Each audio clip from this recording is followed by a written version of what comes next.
Hello friends, आप सभी का स्वागत है। आज हम बात करने वाले हैं get to the point by Joel Schwartzberg book के बारे में। ऋतिक उस दिन ऑफिस में बहुत परेशान था। उसकी नई जॉब थी और नई जिम्मेदारियों के साथ ही उसे जल्दी ही अपने टीम के सामने एक प्रेजेंटेशन देना था। पहली बार कोई बड़ा काम उसे मिला था तो वह इसे पूरी लगन से करना चाहता था। लेकिन समस्या यह थी कि उसके पास कहने के लिए बहुत कुछ था, पर समझ नहीं आ रहा था कि इसे एक बेहतर तरीके से कैसे प्रस्तुत करें। उसके पास कई आइडियाज थे, ढेरों टॉपिक्स थे, लेकिन वो सब किसी स्पष्ट दिशा में नहीं जा रहे थे। हर बार जब वह अपने नोट्स तैयार करने बैठता तो उसकी बातें कुछ समय बाद बिखरने लगती थीं। उसे अपने ही शब्दों में तर्क और वजन की कमी महसूस होती। उसके टीम लीड ने उसे बस एक सलाह दी थी, पॉइंट पर आओ, बाकी लोग आपकी बात को तभी समझेंगे जब आप खुद उसे पूरी तरह समझोगे। ऋतिक को बात समझ में तो आई, पर उसे ये नहीं पता था कि उसे अपने आइडिया को कैसे संक्षेप में पिरोना है। वह ऑफिस की लाइब्रेरी में कुछ समय बिताने का सोचा। शायद कोई किताब, कोई लेख या कोई भी चीज उसकी उलझन सुलझा सकती थी। वह लाइब्रेरी में घूमा और किताबें पलटते हुए उसकी नजर एक किताब पर पड़ी, get to the point, sharpen your message and make your words matter, जो कि जोएल श्वार्ट्जबर्ग ने लिखी थी। उसके कवर पर ही बड़े अक्षरों में लिखा था शार्पन योर मैसेज, और ऋतिक को लगा शायद यही वो चीज है जो उसे चाहिए। उसने किताब उठाई और लाइब्रेरी के कोने में बैठकर पहले पन्ने को पढ़ना शुरू किया। पहले ही अध्याय में उसे किताब का असली मकसद समझ में आने लगा। किताब का पहला लेसन था understand the essence of a point. इस लेसन में श्वार्ट्जबर्ग ने समझाया था कि एक पॉइंट और टॉपिक में क्या अंतर है। अक्सर लोग टॉपिक्स को पॉइंट समझने की गलती कर बैठते हैं और अपनी बात को साफ तरीके से नहीं कह पाते। असल में एक पॉइंट ऐसा होना चाहिए जिसमें आप कुछ ऐसा कहें जो तार्किक हो, जिसमें एक मूल्य हो। ऋतिक ने पढ़ा, एक सच्चा बिंदु एक मूल्य का प्रस्ताव है, कुछ ऐसा जो आप तर्क संगत हो, जिसे आप चित्रित कर सकते हैं और जिसे आप सिद्ध कर सकते हैं। इसका मतलब यह नहीं था कि जो भी विचार हो उसे बस कह दिया जाए, बल्कि उसे ऐसा बनाना चाहिए कि वो अपने आप में पूर्ण और गहरे अर्थ वाला हो। ऋतिक को लगा, यही तो गलती कर रहा हूं। मैंने सोचा कि मेरे पास कई टॉपिक्स हैं और शायद वो काफी होंगे, लेकिन अब समझ आ रहा है कि टॉपिक्स और पॉइंट्स में क्या फर्क है। टॉपिक बस एक विचार है, जबकि पॉइंट वह विचार है जिसे आप प्रूव कर सकते हैं, जिसे आप साबित कर सकते हैं। वह याद करने लगा कि वह अपने प्रेजेंटेशन में कितनी बार बस इधर उधर की बातें जोड़ता चला गया था, पर वो किसी एक चीज पर फोकस नहीं कर पा रहा था। श्वार्ट्जबर्ग ने यह भी समझाया कि एक सच्चा पॉइंट अपने आप में एक प्रॉब्लम का सॉल्यूशन होता है, जिसे आप इलस्ट्रेट कर सकते हैं और साबित कर सकते हैं। ये बहुत महत्वपूर्ण है, क्योंकि यदि आप कुछ ऐसा कहते हैं जिसमें कोई वजन नहीं है तो लोग उसे महत्व नहीं देंगे। किताब का यह लेसन पढ़कर ऋतिक को अपनी गलती समझ में आने लगी थी।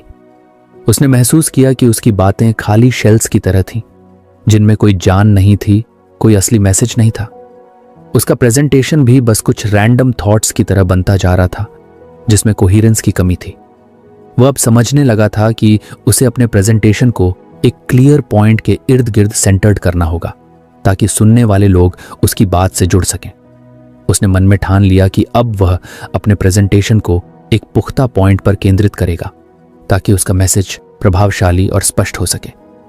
किताब को पढ़ने के बाद वह अपने डेस्क पर लौटा और उसने अपने पुराने नोट्स को फिर से देखा।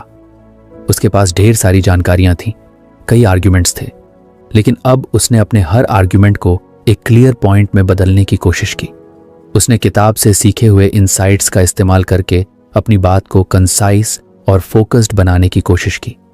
जैसे ही उसने काम शुरू किया, उसे अपने प्रेजेंटेशन के लिए एक सेंट्रल आइडिया मिला, उसका कोर पॉइंट। यह पॉइंट एक साधारण स्टेटमेंट था, लेकिन उसमें गहराई और सार था। वह खुद को महसूस कर रहा था कि यह सच में एक पॉइंट है और इसे उसे दूसरों तक पहुंचाना है। पहले उसकी सोच में उथल पुथल थी, पर अब क्लैरिटी आ चुकी थी। उसने अपने पॉइंट को तार्किक और सुसंगठित तरीके से बांधना शुरू किया। अगले कुछ दिनों तक ऋतिक ने किताब को और गहराई से पढ़ा और श्वार्ट्जबर्ग के इनसाइट्स का अपने प्रेजेंटेशन में उपयोग करने की कोशिश की। उसने अब जाना कि असली कला सिर्फ शब्दों में नहीं है, बल्कि उस एक पॉइंट को खोजने और फिर उसे साधने में है। प्रेजेंटेशन के दिन ऋतिक के अंदर आत्मविश्वास था, क्योंकि अब उसके पास एक सशक्त पॉइंट था जो हर सुनने वाले के लिए मीनिंगफुल और वैल्यूएबल था। उसने अपना प्रेजेंटेशन शुरू किया और पहले ही वाक्य में उसने अपना कोर पॉइंट प्रस्तुत कर दिया। अब वह किसी रैंडम बातों में नहीं भटका, बल्कि हर वाक्य उसके मेन पॉइंट को प्रूव करने की ओर बढ़ता गया। ऋतिक को महसूस हुआ कि श्वार्ट्जबर्ग का लेसन सिर्फ प्रेजेंटेशन तक ही सीमित नहीं था, ये जिंदगी के हर पहलू में काम आता है। हम कई बार अपने विचारों को लेकर कंफ्यूज रहते हैं, क्योंकि हमें ये नहीं पता होता कि हमें असल में कहना क्या है। हमें बस टॉपिक्स का अंदाजा होता है, लेकिन एक सॉलिड पॉइंट नहीं होता। उसने खुद से कहा, शायद आगे चलकर जिंदगी में जब भी मुझे अपनी बात कहनी होगी, मैं पहले इस बात पर गौर करूंगा कि मेरी बात का असल पॉइंट क्या है, तभी मैं उसे ठीक से कह पाऊंगा। इस तरह से ऋतिक का जीवन बदलने लगा। अगर आपको हमारी फ्री समरी अच्छी लगती है तो आप हमारे चैनल को सब्सक्राइब कर सकते हैं। उसे एक किताब ने उसे न सिर्फ प्रेजेंटेशन स्किल्स सिखाई, बल्कि उसे एक नया नजरिया भी दिया। ऋतिक का प्रेजेंटेशन सफल रहा था। उसकी टीम मेंबर्स और बॉस ने उसे तारीफों से नवाजा और ऋतिक को यह समझ में आ गया कि अगर आपकी बात में क्लैरिटी और एक मजबूत पॉइंट हो तो उसे कम्युनिकेट करना भी उतना ही आसान हो जाता है। पर उसकी जर्नी यहीं खत्म नहीं हुई। ऋतिक की जिज्ञासा और बढ़ गई थी। उसने श्वार्ट्जबर्ग की किताब में आगे के लेसन भी पढ़ने का फैसला किया ताकि वह इस स्किल में और बेहतर हो सके। ऋतिक ने किताब के दूसरे लेसन को पढ़ना शुरू किया, जिसका शीर्षक था identify and strengthen your point. इसमें श्वार्ट्जबर्ग ने लिखा था कि एक अच्छा कम्युनिकेटर वही होता है जो अपना मेन पॉइंट क्राफ्टिंग से पहले पहचान लेता है। सिर्फ ये जानना काफी नहीं है कि आपको क्या कहना है, बल्कि यह भी जरूरी है कि आपका मैसेज ताकतवर और प्रभावशाली हो। यह सीख ऋतिक को गहरे तौर पर छू गई। उसे अब समझ में आने लगा था कि उसका पहला लेसन पॉइंट और टॉपिक के अंतर को समझना सिर्फ शुरुआत थी। अब उसे अपने पॉइंट को और मजबूत बनाना था। ऋतिक किताब पढ़ते पढ़ते रुक गया और सोचने लगा कि अब वह जो भी बातें कहेगा उनमें एक ताकत होनी चाहिए। श्वार्ट्जबर्ग के मुताबिक एक स्ट्रॉन्ग पॉइंट वही होता है जिसे लोग आसानी से न सिर्फ समझ पाएं बल्कि उसे याद भी रखें। इस बात ने ऋतिक को और प्रेरित किया। उसे लगा कि शायद पिछली बार उसने एक पॉइंट तो बनाया, पर उसमें वो मजबूती नहीं थी जिसे वो चाहता था। उसे यह भी समझ में आया कि कई बार हमारे विचारों में गहराई तो होती है, पर हम उसे सही तरीके से एक्सप्रेस नहीं कर पाते। इस बार ऋतिक ने एक और नई चुनौती खुद के लिए तय की। वह अपना अगला प्रेजेंटेशन बनाएगा, पर इस बार उसका पॉइंट और भी अधिक मजबूत और इम्पैक्टफुल होगा। श्वार्ट्जबर्ग ने किताब में बताया था कि एक मजबूत पॉइंट बनाने के लिए सबसे पहले अपनी बात की क्लैरिटी पर ध्यान देना जरूरी है। ऋतिक ने अपने जीवन की दूसरी घटनाओं को भी याद किया, जब वह अपनी बात को एक्सप्रेस करने में चूक गया था। उसे याद आया कि कैसे उसने कई बार दोस्तों के बीच में अपने तर्क दिए थे, पर वो उतने कंपेलिंग नहीं थे जितना वो चाहता था। श्वार्ट्जबर्ग ने यह भी कहा था कि अपना मेन पॉइंट पहचानने के बाद ही किसी मैसेज को क्राफ्टिंग करना चाहिए, ताकि उसमें फोकस और क्लैरिटी रहे। ऋतिक ने किताब में आगे पढ़ा कि जब एक बार आप अपना मेन पॉइंट पहचान लेते हैं तो उसे मजबूत बनाने के लिए उस पर मेहनत करनी पड़ती है। श्वार्ट्जबर्ग ने सुझाव दिया था कि यह काम करने के लिए आप खुद से कुछ सवाल पूछ सकते हैं, जैसे क्या यह पॉइंट लिसनर्स के लिए रेलेवेंट है? क्या मैं इसे तर्क संगत तरीके से प्रमाणित कर सकता हूं? क्या इसमें ऐसा कुछ है जिसे लोग आसानी से याद रख सकें? इन सवालों ने ऋतिक की सोच को और भी दिशा दी। ऋतिक ने मन में ठान लिया कि अब वह अपने पॉइंट को खुद से पूछे गए इन सवालों के जरिए और मजबूत करेगा। उसने अपनी पर्सनल डायरी में कुछ पॉइंट्स लिखने शुरू किए और उन पर विचार किया कि क्या उनमें वाकई में कोई ऐसा सार है जो दूसरों को प्रभावित कर सके। उसने महसूस किया कि जब आप अपने पॉइंट को इस तरह एनालाइज करते हैं तो आपकी सोच और भी साफ हो जाती है।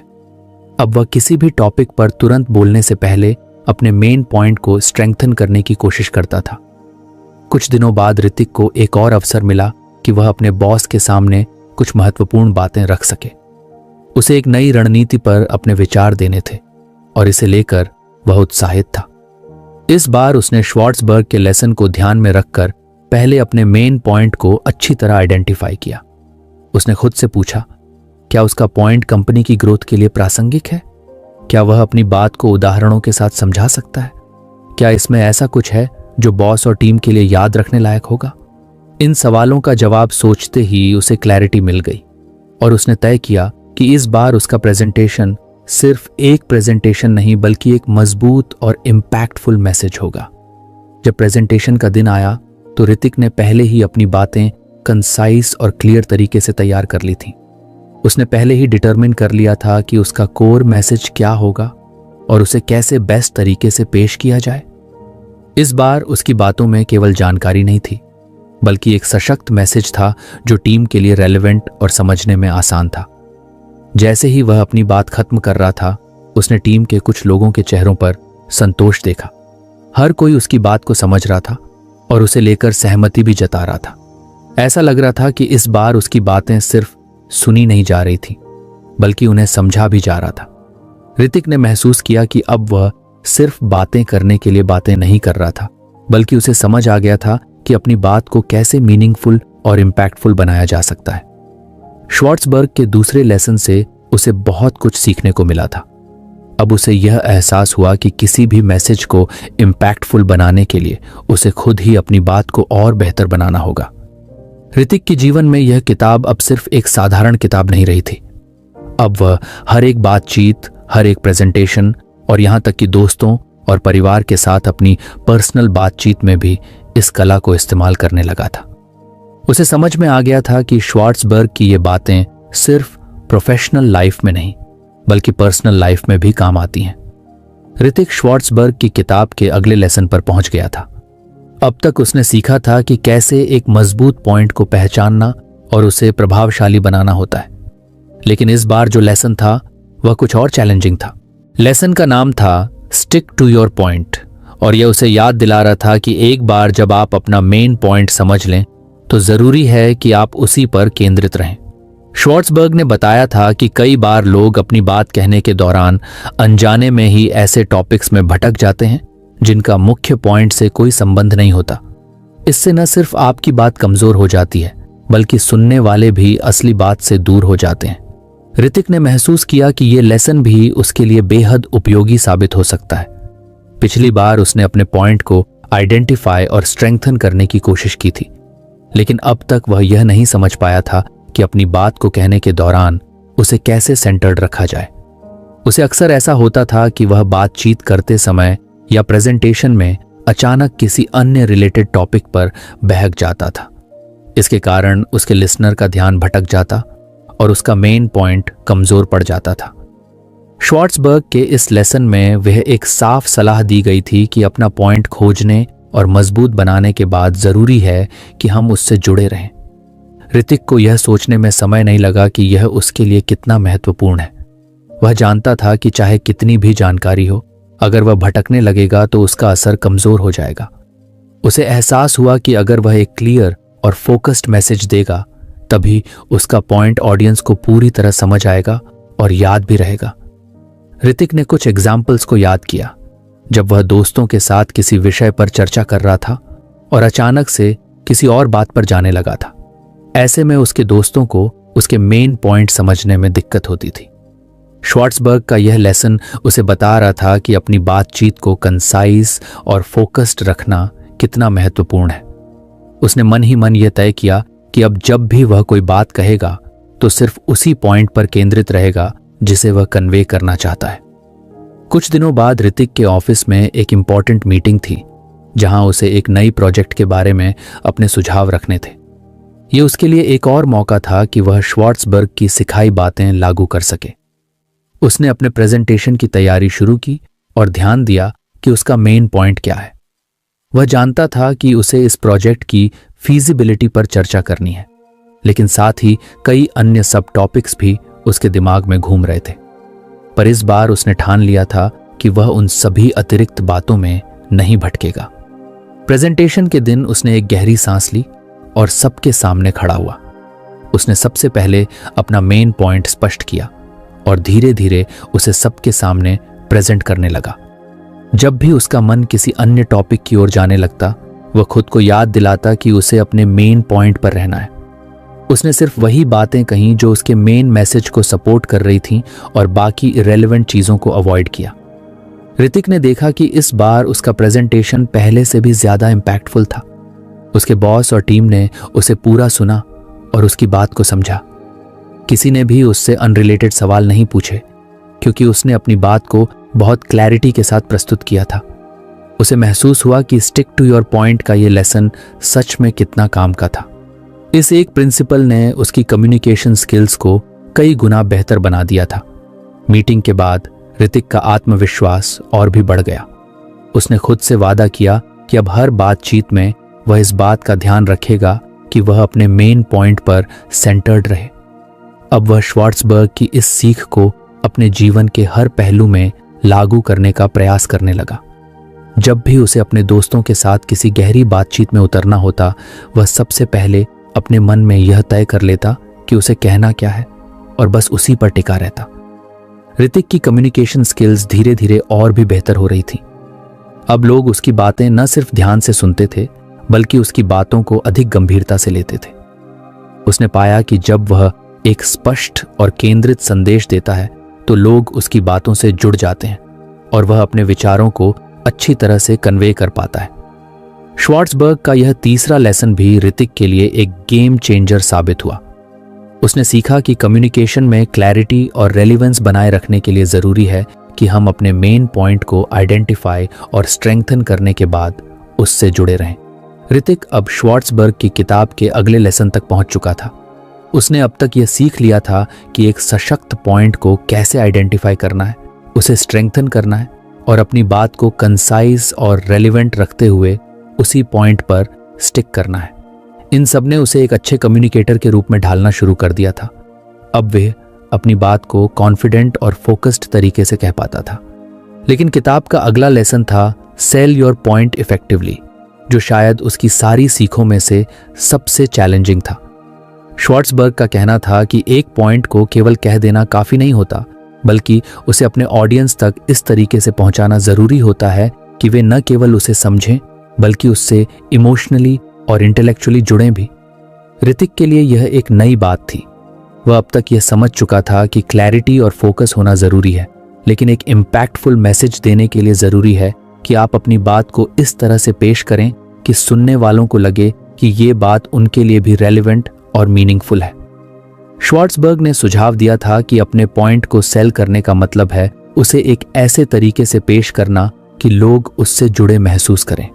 इसके लिए स्टोरी टेलिंग, एविडेंस और परसुएसिव टेक्निक्स का इस्तेमाल किया जा सकता है ताकि लोग उससे इमोशनल और लॉजिकल दोनों स्तरों पर कनेक्ट कर सकें। ऋतिक को यह समझ में आ गया था कि अब उसे अपनी बात को एक ठोस आर्ग्यूमेंट के रूप में पेश करना होगा और उसे इस तरह से कम्युनिकेट करना होगा कि लोगों को लगे कि यह सिर्फ एक विचार नहीं है बल्कि एक वैल्यूएबल प्रोपोजिशन है। ऋतिक ने इस पर काफी सोच विचार किया और उसे याद आया कि उसने कई बार अपने बॉस को प्रभावशाली तरीके से अपनी बात को समझाते देखा था। बॉस अपनी बात को सिंपल तरीके से नहीं बल्कि कई बार स्टोरीज के साथ समझाते थे, जिससे लोग उनकी बातों से जल्दी कनेक्ट कर लेते थे। ऋतिक को लगा कि शायद यही श्वार्ट्जबर्ग के इस लेसन का सार था कि हमें अपनी बात को केवल तर्कसंगत तरीके से नहीं बल्कि ऐसे तरीके से पेश करना चाहिए कि वह लोगों की भावनाओं को भी छू सके। ऋतिक को जल्दी ही अपनी इस सीख को लागू करने का एक और मौका मिला। ऑफिस में एक नई पॉलिसी को लेकर मीटिंग होनी थी और ऋतिक को इसमें अपनी टीम के हित में सुझाव देने थे। इस बार उसने तय किया कि वह सिर्फ फैक्ट्स और फिगर्स का ही सहारा नहीं लेगा, बल्कि अपने पॉइंट को ज्यादा एंगेजिंग और इम्पैक्टफुल बनाने के लिए एक छोटी कहानी का इस्तेमाल करेगा। मीटिंग के दिन उसने अपनी बात कुछ इस तरह शुरू की। मैं आप लोगों को एक छोटा सा किस्सा सुनाना चाहता हूं। मान लीजिए एक टीम है जो बहुत मेहनती है, लेकिन उनके पास क्लैरिटी नहीं है कि आखिरकार उनके गोल्स क्या हैं। वे बहुत मेहनत करते हैं, लेकिन उनकी मेहनत का असर कम दिखता है क्योंकि उनकी दिशा साफ नहीं है। अब इसी टीम को अगर एक क्लियर विजन और उद्देश्य दिया जाए तो वे कितनी प्रोडक्टिव हो सकती हैं, इसका अंदाजा आप खुद लगा सकते हैं। फिर उसने अपनी बात को कनेक्ट किया कि कैसे यह नई पॉलिसी उनकी टीम को एक क्लियर डायरेक्शन दे सकती है। उसने अपने पॉइंट को बस एक कोल्ड फैक्ट की तरह पेश नहीं किया, बल्कि एक रिलेटेबल कहानी के माध्यम से उसे समझाया। उसने देखा कि उसकी इस अप्रोच का असर बहुत गहरा था। उसकी टीम के सदस्य उसकी बात से न केवल सहमत हुए, बल्कि उन्होंने उसे अपने पॉइंट को कम्युनिकेट करने के लिए भी अप्रिशिएट किया। ऋतिक को यह एहसास हुआ कि जब आप अपनी बात को रिलेटेबल तरीके से कहते हैं तो लोग उससे ज्यादा जुड़ते हैं। ऋतिक ने इस लेसन से एक और बात सीखी थी, और वो थी एविडेंस की ताकत। श्वार्ट्जबर्ग ने समझाया था कि अपनी बात को मजबूत बनाने के लिए सिर्फ इमोशन ही नहीं, बल्कि तर्क और प्रामाणिकता का भी सहारा लेना चाहिए। अगर आपके पास ऐसे तर्क या सबूत हैं जो आपके पॉइंट को सपोर्ट करते हैं, तो ऑडियंस को यकीन दिलाना आसान हो जाता है। अगली बार जब ऋतिक ने अपने पॉइंट को पेश किया तो उसने कुछ ठोस डेटा और रिसर्च का भी इस्तेमाल किया। उसने देखा कि इस तरह से उसकी बात को और भी वजन मिला। अब लोग उसे सिर्फ सुनी सुनाई बातें नहीं मान रहे थे, बल्कि वे उसकी बातों पर भरोसा कर रहे थे। उसे अब महसूस हुआ कि एविडेंस के साथ अपनी बात को रखना कितना जरूरी है, क्योंकि इससे न केवल आपके पॉइंट का प्रभाव बढ़ता है, बल्कि आप एक क्रेडिबल और रिस्पॉन्सिबल कम्युनिकेटर भी बन जाते हैं। कुछ हफ्तों बाद ऋतिक की टीम को एक नई स्ट्रैटेजी इंप्लीमेंट करनी थी, और इस बार ऋतिक को अपनी टीम को कन्विंस करना था कि यह स्ट्रैटेजी उनके काम के लिए कितनी महत्वपूर्ण है। ऋतिक ने इस बार स्टोरी टेलिंग, एविडेंस और परसुएसिव टेक्निक्स को मिलाकर एक कंपेलिंग मैसेज तैयार किया। उसने सबसे पहले एक छोटी कहानी सुनाई कि कैसे एक छोटी सी गलती या बदलाव बड़ी समस्याओं से बचा सकता है। फिर उसने रिसर्च के साथ कुछ डेटा शेयर किया कि कैसे इस नई स्ट्रैटेजी से उनकी प्रोडक्टिविटी में सुधार होगा। अंत में उसने एक पर्सनल नोट ऐड किया, मैं जानता हूं कि हम सभी बहुत मेहनत करते हैं, और यही स्ट्रैटेजी हमारी मेहनत को और भी ज्यादा इफेक्टिव बना सकती है। ऋतिक की इस बात का असर हुआ। टीम में सभी को उसकी बात समझ में आ रही थी, और हर कोई इस बदलाव के लिए तैयार दिख रहा था। इस बार ऋतिक ने देखा कि उसकी अप्रोच से उसकी टीम के लोग न सिर्फ उससे सहमत हुए, बल्कि उन्होंने खुद भी इस स्ट्रैटेजी को इंप्लीमेंट करने की तैयारी कर ली थी। ये उसके लिए एक बहुत बड़ा वैलिडेशन था कि उसने श्वार्ट्जबर्ग के इस लेसन को सही ढंग से सीखा और अप्लाई किया है। अब ऋतिक के लिए हर कम्युनिकेशन सिर्फ इंफॉर्मेशन देने का माध्यम नहीं था, बल्कि वह अपने थॉट्स और आइडियाज को एक कंपेलिंग तरीके से पेश कर रहा था। उसे अब यह समझ में आ गया था कि सिर्फ कहना ही नहीं, बल्कि अपने पॉइंट को बेचना भी एक कला है। उसने महसूस किया कि जब आप अपनी बात को परसुएसिव तरीके से रखते हैं, तो लोग न केवल आपकी बात सुनते हैं, बल्कि उस पर विश्वास भी करते हैं और उसे अमल में लाने के लिए भी प्रेरित होते हैं। श्वार्ट्जबर्ग का यह लेसन ऋतिक के लिए एक टर्निंग पॉइंट साबित हुआ। उसने सीखा कि अपनी बात को इम्पैक्टफुल और मेमोरेबल बनाने के लिए उसे इस तरह से पेश करना चाहिए कि लोग उससे जुड़ सकें और उसे वैल्यू कर सकें।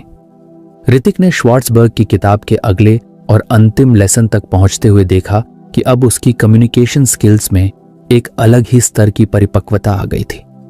अब तक उसने सीखा था कि किस तरह एक मजबूत पॉइंट को आइडेंटिफाई करना, उसे स्ट्रेंथन करना, उस पर स्टिक करना और उसे इफेक्टिवली बेचना है। ये सब सीखने के बाद भी उसे महसूस हुआ कि कुछ ऐसा है जो उसे और मजबूत बनाएगा। श्वार्ट्जबर्ग का आखिरी लेसन यही था, प्रैक्टिस मेक्स परफेक्ट। इस लेसन ने उसे यह सिखाया कि किसी भी स्किल को निखारने का सबसे बेहतरीन तरीका है निरंतर अभ्यास। श्वार्ट्जबर्ग का मानना था कि कम्युनिकेशन भी किसी अन्य स्किल की तरह ही है, जिसमें एक्सपर्टीज हासिल करने के लिए नियमित अभ्यास की जरूरत होती है। उन्होंने लिखा था कि स्पीचेस या प्रेजेंटेशंस की रिहर्सल करने से आप अपने मटेरियल के साथ ज्यादा कंफर्टेबल हो जाते हैं, जिससे आपकी डिलीवरी में सुधार आता है और आपका मैसेज ज्यादा इफेक्टिवली पहुंचता है। साथ ही यह भी जरूरी है कि हर बार प्रैक्टिस के बाद आप खुद को एनालाइज करें और यह देखें कि आपको किन क्षेत्रों में सुधार की जरूरत है। ऋतिक के लिए यह लेसन काफी आई ओपनिंग था।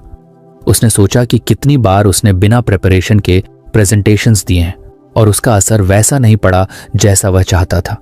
वह जानता था कि प्रैक्टिस करने से न केवल उसका कॉन्फिडेंस बढ़ेगा, बल्कि वह अपनी बात को ज्यादा इफेक्टिवली रख पाएगा। उसने यह तय किया कि वह अपनी नेक्स्ट प्रेजेंटेशन की हर पहलू पर प्रैक्टिस करेगा और खुद को बेहतर बनाने के लिए फीडबैक भी लेगा। कुछ दिन बाद उसे एक बड़ी प्रेजेंटेशन देने का मौका मिला।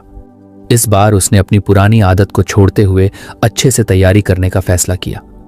उसने प्रेजेंटेशन की रिहर्सल करनी शुरू की और हर पॉइंट को प्रैक्टिस किया ताकि डिलीवरी स्मूथ और इम्पैक्टफुल हो। हर बार रिहर्सल के दौरान वह अपने शब्दों, जेस्चर्स और टोन पर ध्यान देता। अगर कोई पॉइंट अनक्लियर लगता तो उसे सुधारने की कोशिश करता। ऋतिक ने यह भी समझा कि केवल प्रैक्टिस करना ही काफी नहीं है, फीडबैक लेना भी जरूरी है। उसने अपने एक करीबी दोस्त को बुलाया और उसे प्रेजेंटेशन सुनाने लगा।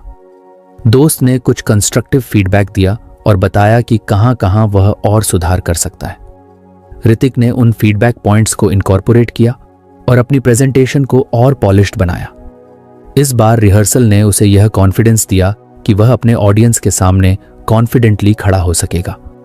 अगले दिन जब उसने अपने कॉलीग्स और बॉस के सामने प्रेजेंटेशन दी तो उसका आत्मविश्वास पहले से कहीं ज्यादा था। उसने अपनी बात को स्पष्ट, संक्षिप्त और सुनिश्चित रूप से पेश किया। उसका डिलीवरी इतना प्राकृतिक लग रहा था जैसे वह सब स्पॉन्टेनियस कह रहा हो, लेकिन उसके पीछे प्रैक्टिस का ही असर था। उसकी प्रेजेंटेशन खत्म होते ही पूरी टीम ने तालियों की गड़गड़ाहट से उसकी सराहना की। ऋतिक को उस समय एहसास हुआ कि प्रैक्टिस ने न सिर्फ उसकी कम्युनिकेशन स्किल्स को निखारा था, बल्कि उसे अपने मैसेज को और पावरफुल बनाने में भी मदद की थी। ऋतिक ने अब यह तय कर लिया कि चाहे छोटी सी बातचीत हो या बड़ा प्रेजेंटेशन, वह हमेशा रिहर्सल करेगा। उसने देखा कि प्रैक्टिस के दौरान उसे अपने वीकनेसेस का अंदाजा हुआ और फीडबैक से उसे सही डायरेक्शन में सुधार करने का मौका मिला। श्वार्ट्जबर्ग का यह लेसन उसके लिए बहुत वैल्यूएबल साबित हुआ था, क्योंकि अब उसे पता चल गया था कि एक बेहतरीन कम्युनिकेटर बनने का सबसे अच्छा तरीका है अपने स्किल्स पर लगातार काम करना। इसके बाद ऋतिक ने अपने पर्सनल लाइफ में भी इस टेक्निक को अप्लाई करना शुरू कर दिया। उसने महसूस किया कि कई बार पर्सनल कॉन्वर्सेशंस में भी प्रैक्टिस और प्रिपरेशन की जरूरत होती है, खासकर जब उसे अपने परिवार के साथ कुछ महत्वपूर्ण बातें साझा करनी होती। उसने अपने विचारों को सोच समझकर प्रैक्टिस करना शुरू किया ताकि वह अपने रिश्तों में भी क्लैरिटी और इम्पैक्ट ला सके। ऋतिक ने अपनी सफलता को श्वार्ट्जबर्ग के इन 5 लेसन्स का परिणाम माना, लेकिन सबसे महत्वपूर्ण लेसन जिसने उसे हर स्किल को पॉलिश करने का अल्टीमेट तरीका सिखाया, वही प्रैक्टिस मेक्स परफेक्ट था। इसने न केवल उसकी कम्युनिकेशन स्किल्स को बढ़ाया, बल्कि उसे यह भी सिखाया कि कोई भी स्किल समय और मेहनत से निखरती है। ऋतिक ने श्वार्ट्जबर्ग की किताब के सभी लेसन से बहुत कुछ सीखा था। उसने अपने कम्युनिकेशन स्किल्स को एक नई ऊंचाई पर पहुंचते हुए महसूस किया था। अब वह न केवल अपने पॉइंट्स को इफेक्टिवली आइडेंटिफाई और स्ट्रेंथन कर सकता था, बल्कि वह अपनी बात को इम्पैक्टफुल और एंगेजिंग तरीके से भी प्रस्तुत कर सकता था। प्रैक्टिस मेक्स परफेक्ट के लेसन ने उसे यह सिखाया था कि किसी भी स्किल को रिफाइन करने के लिए नियमित अभ्यास जरूरी है। किताब खत्म करने के बाद ऋतिक ने अपने जीवन के हर पहलू में इन सीखों को इम्प्लीमेंट करना शुरू कर दिया। ऑफिस में प्रेजेंटेशंस देना अब उसके लिए किसी चुनौती से कम नहीं था, बल्कि वह हर प्रेजेंटेशन को एक अपॉर्चुनिटी मानकर अपने आप को बेहतर बनाने की कोशिश करता। उसने अपने सहकर्मियों के सामने अपनी बातों को क्लियर और कंसाइज तरीके से पेश करना शुरू कर दिया। जहां पहले उसे अपनी बात कहने में घबराहट महसूस होती थी, अब वह आत्मविश्वास से भरा हुआ लगता था। उसे यकीन हो गया था कि उसके पास अब वह टूल किट है जिससे वह किसी भी कम्युनिकेशन चैलेंज को हैंडल कर सकता है। ऋतिक का यह ट्रांसफॉर्मेशन सिर्फ उसके प्रोफेशनल जीवन तक ही सीमित नहीं रहा। उसने पाया कि घर पर भी वह अपनी बातों को बेहतर तरीके से एक्सप्रेस करने लगा है। अब वह अपने परिवार के साथ अधिक मीनिंगफुल कॉन्वर्सेशंस कर पाता था। पहले जहां छोटी छोटी बातों पर मिसअंडरस्टैंडिंग्स हो जाया करती थी, अब उसकी क्लैरिटी और फोकस से सभी लोग उसकी बात को ध्यान से सुनते और समझते थे। उसने महसूस किया कि इफेक्टिव कम्युनिकेशन से उसके रिश्तों में भी एक नया निखार आया है। उसकी यह ट्रांसफॉर्मेशन उसके परिवार वालों ने भी नोटिस की। उसके माता पिता और पत्नी ने देखा कि ऋतिक अब एक थॉटफुल लिसनर और क्लियर कम्युनिकेटर बन चुका है। इसके अलावा ऋतिक ने खुद पर भी काम करना शुरू किया। उसने खुद को एनालाइज करना सीखा और खुद को हर दिन एक बेहतर कम्युनिकेटर बनाने की कोशिश की।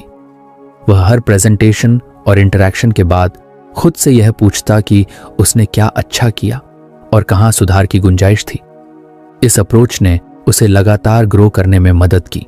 वह अपने मिस्टेक्स से सीखने लगा और अपने कम्युनिकेशन स्टाइल को रिफाइन करने लगा। कुछ महीनों बाद ऋतिक के ऑफिस में एक बड़ा इवेंट आया। उन्हें एक प्रेस्टीजियस कॉन्फ्रेंस में कंपनी का प्रतिनिधित्व करने का मौका मिला। यह कॉन्फ्रेंस इंडस्ट्री के कई बड़े बड़े लोगों के सामने थी और यहां कंपनी की इमेज और रेपुटेशन को रिप्रेजेंट करना बहुत महत्वपूर्ण था। पहले के ऋतिक के लिए यह एक भारी प्रेशर होता, लेकिन अब वह कॉन्फिडेंट था। उसने कॉन्फ्रेंस के लिए अपनी प्रेजेंटेशन की बार बार प्रैक्टिस की और फीडबैक के आधार पर उसे रिफाइन किया। उसने कहानी कहने के तरीके से शुरुआत की, डेटा और एविडेंस को केयरफुली प्रेजेंट किया और अपने मेन पॉइंट को लगातार ऑडियंस के ध्यान में रखा। जब उसका वक्तव्य खत्म हुआ तो ऑडियंस ने तालियों की गड़गड़ाहट के साथ उसकी तारीफ की। उसके बॉस ने उसे एक तरफ बुलाकर कहा, ऋतिक, तुम्हारे प्रेजेंटेशन से हम सभी को गर्व हुआ है। तुम्हारे कम्युनिकेशन में क्लैरिटी, डेप्थ और सिंसेरिटी है जो बहुत रेयर होती है। ऋतिक के लिए यह एक प्राउड मोमेंट था। उसने श्वार्ट्जबर्ग की किताब की मदद से खुद को इस मुकाम तक पहुंचाया था। उसे यह एहसास हुआ कि उसने अपने कम्युनिकेशन स्किल्स को उस लेवल पर पहुंचा दिया है जहां वह किसी भी तरह की ऑडियंस के सामने अपनी बात को कॉन्फिडेंटली और इफेक्टिवली रख सकता है। इस सफलता के बाद ऋतिक को कंपनी में एक प्रमोशन मिला। अब वह अपनी टीम को लीड कर रहा था और खुद एक मेंटोर की भूमिका में आ गया था।